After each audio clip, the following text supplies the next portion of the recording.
기도하겠습니다. 좋으신 아버지 하나님, 오늘도 저희들에게 새날을 허락하여 주시고 주의 말씀 가운데 출발하게 하시니 감사를 드립니다.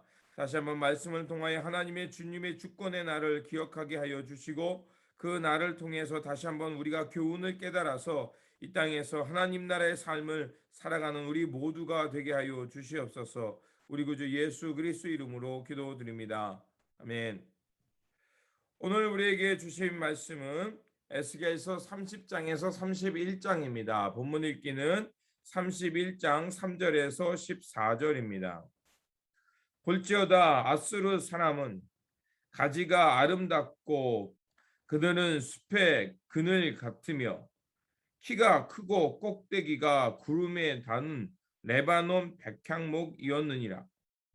물들이 그것을 기르며 깊은 물이 그것을 자라게 하며 강들이 그 심어진 곳을 둘러 흐르며 뚜구의 물이 들의 모든 나무에까지 미치매 그 나무가 물이 많으므로 키가 들의 모든 나무보다 크며 굵은 가지가 번성하며 가는 가지가 길게 뻗어 나갔고 공중의 모든 새가 그 큰 가지에 깃들며 들의 모든 짐승이 그 가는 가지 밑에 새끼를 낳으며 모든 큰 나라가 그 그늘 아래에 거주하였느니라.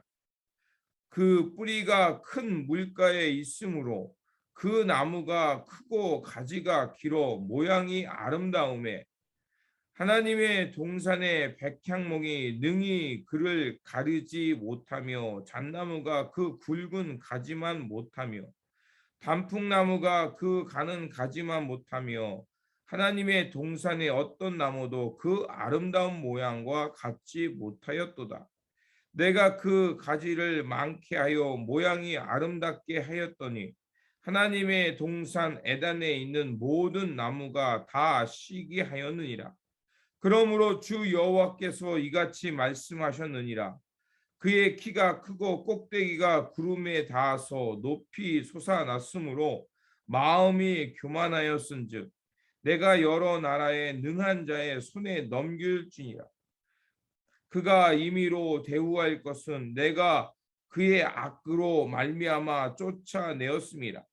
여러 나라의 포악한 다른 민족이 그를 찍어 버렸으므로 그 가는 가지가 산과 모든 골짜기에 떨어졌고 그 굵은 가지가 그 땅 모든 물가에 꺾어졌으며 세상 모든 백성이 그를 버리고 그 그늘 아래에서 떠나매 공중의 모든 새가 그 넘어진 나무에 거주하며 들의 모든 짐승이 그 가지에 있으리니 이는 물가에 있는 모든 나무는 키가 크다고 교만하지 못하게 하며 그 꼭대기가 구름에 닿지 못하게 하며 또 물을 마시는 모든 나무가 스스로 높아 서지 못하게 함이니 그들을 다 죽음에 넘겨주어 사람들 가운데서 구덩이로 내려가는 자와 함께 지하로 내려가게 하였습니다.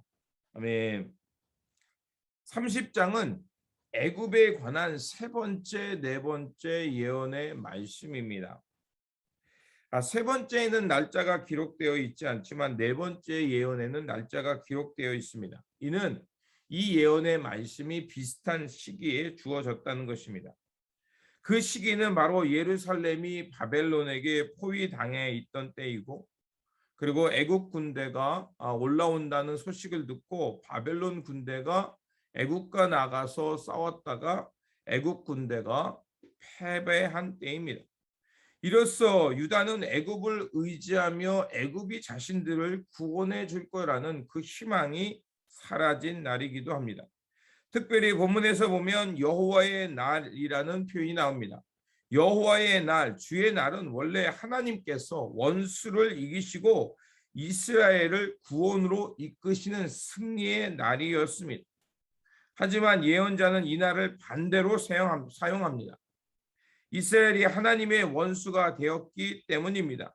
그래서 그들에게 주의 날은 이스라엘에게 임하는 심판의 날이 되는 것입니다. 주의 날은 이렇게 이스라엘에게는 해방과 심판이라는 정반대의 개념은 이제 모든 그 백성 또 주변의 모든 나라를 포함하게 되는 것이었습니다. 그래서 주님의 날은 다른 나라라고 해서 제외되는 것이 아니었습니다. 이집트를 향한 주의 날이 전쟁에서 패배하고 약탈하는 날, 또한 그 주님의 날은 모든 동맹이 멸망하는 날이고 느부갓네살에 의해서 파멸당하는 날입니다. 그리고 주님의 날은 이제 이집트의 모든 우상들 자신들이 견고하여 절대 무너지지 않을 거라고 간주했던 그 견고한 성이 무너지는 날이기도 합니다. 하나님께서는 이처럼 바벨론의 그 왕의 두 팔을 통해서 이집트 왕의 두 팔을 꺾어 버리시겠다고 말씀하고 있는 것입니다. 네 번째 예언 속에 하나님께서 바로의 팔을 꺾으신다는 내용은 바로는 자신이 강한 팔을 소유한 신이라고 여겼지만 하나님은 그의 팔을 꺾으시겠다고 말합니다. 그리고 다시는 칼을 잡지 못하게 하신다는 것입니다. 이러한 표현들은 바로 이집트의 그 도움을 청하고 그들로부터 구원을 기대했던 모든 기대가 꺾어진다는 것을 말하는 것이고, 에스겔은 이집트를 의지했던 유다의 희망이 얼마나 부질없는가를 말해주고 있는 것입니다. 그래서 결국 우리가 진정으로 의지할 힘은, 또 우리를 붙드는 팔은 하나님 여호와 한 분임을 말하고 있는 것입니다.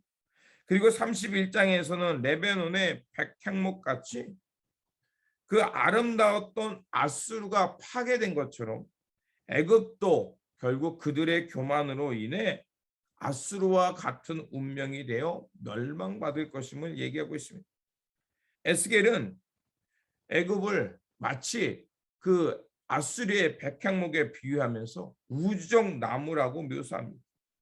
이렇게 우주적 나무라고 묘사하는 것은 뿌리가 깊이 박혀 있고 그 주변에 물이 흐르고, 그리고 그것이 물이 많기 때문에 하늘 높이 자라나서 많은 생물들이 그 나무 가운데 거하는 이런 풍요로움을 말하는 것입니다. 하지만 애굽도 아수르의 운명처럼 그 아름다웠던 나무가 파괴될 것임을 말하는 것입니다. 그들이 아무리 하늘에 닿을 정도로 높이 강성한 군대가 되었다 할지라도 결국 하나님 앞에서 교만하게 되면 그것을 찍어 그 광활한 광야에 버림받는 그 나무밖에 될 수 없음을 말하는 것입니다. 이런 마지막의 날은 결국 주님의 날을 말하는 것입니다. 이런 주님의 날은 어떠한 특정한 날, 특정한 사람에게만 임하는 것이 아닙니다. 결국 이런 주님의 날, 심판의 날은 어떤 사람에게는 구원의 날이 될 수도 있지만 어떤 사람에게는 파멸과 파괴의 멸망의 날이 될 수도 있다는 것입니다. 이런 이스라엘의 실패에 대한 경험은 바로 오늘이라는 이 시대 속에서 우리가 어떻게 살아야 되는지를 말해주고 있는 것입니다. 힘과 권세, 그것이 자기의 것이 혹은 영원한 것이라고 여기면서 교만을 부린다면 결국 레바논의 백향목처럼 주님의 날에 흩어지고 망하게 되게 된다는 것입니다. 우리는 사람들에게 힘과 권세를 부리는 거목이 아니라 하나님의 동산에 물든 시냇가에 심은 나무가 되어야 할 것입니다. 그래서 하나님께서 원하시는 의의 열매, 기쁨의 열매를 풍성히 맺는 나무가 되어야 할 것입니다.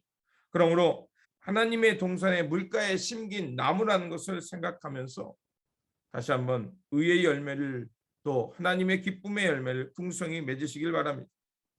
그래서 주님의 날 하나님께 이 기쁨의 열매를 풍성히 맺으면서 믿음으로 승리의 삶을 살아내는 저와 여러분들이 되시기를 주님의 이름으로 축원드립니다. 기도하겠습니다.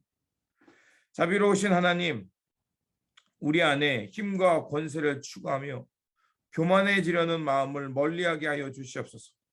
그래서 오직 참나무이신 예수 그리스도께 연결되어 살면서 주님께서 보여주신 섬김과 돌봄, 생명과 평화의 열매를 맺으며 하나님 앞에서 풍성히 기쁨의 열매를 맺는 그런 가지들 되어 살게 하여 주시옵소서.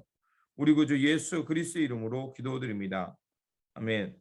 오늘 우리에게 주신 말씀 붙들고 살아가는 한 날이 되시길 바라며 주님의 날 의의 열매를 풍성히 맺는 삶이 되시기를 바랍니다. 주님의 평안이 함께 하시기 바랍니다.